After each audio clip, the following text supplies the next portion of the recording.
এই রিসেপশন মেকওভারটা আমার অনেক পুরনো কাজ, যেটা আমি জুলাই মাসে করেছিলাম। এটা পোস্ট করা হয়। এটা হচ্ছে এবছরের খুব মিষ্টি একটি মেয়ে, অগ্নিকাকে সাজিয়েছিলাম। দেখো কত মিষ্টি লাগছে ওকে।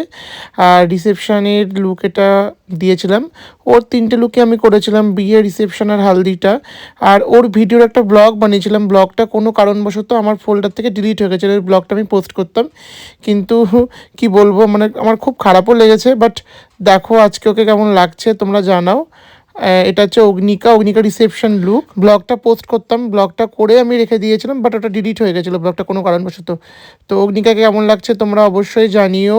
আর যারা যারা আমার কাছে মেকআপের ক্লাস করতে চাও তারা অবশ্যই কন্ট্যাক্ট করো 8436871012 এই নাম্বারে। আর আমার নতুন ব্যাচ স্টার্ট হচ্ছে ডিসেম্বরে। যারা যারা জয়েন করতে চাও তারা অবশ্যই অ্যাডমিশন নিয়ে নিও। যারা আমার কাছে ব্রাইডাল রিসেপশন মেকওভার করতে চাও তারা একই নম্বরে কন্ট্যাক্ট করতে পারো 8436871012। আর লাস্টে দেখো এখানে অগ্নিকা আর অগ্নিকার শাশুড়ি মা মানে একসাথে ভিডিও করছিল আর কি। দেখো কি মিষ্টি লাগছে না, মনে হচ্ছে দুজন বোন আর দিদি। অগ্নিকার বিয়েতে আমার ইনভাইট ছিল। আমরা মানে আমি আমার অ্যাসিস্ট্যান্ট যারা গেছিলাম খুবই এনজয় করেছিলাম। ওর বিয়ে, রিসেপশন, তারপরে হালদি, আইবুড়ো ভাত, খুব মজা করেছিলাম আমরা। মানে এতটা মজা হয়েছিল, মানে মনে হচ্ছিল যেন আমরা একদম নিজের কোনো বোনের বাড়িতে গিয়ে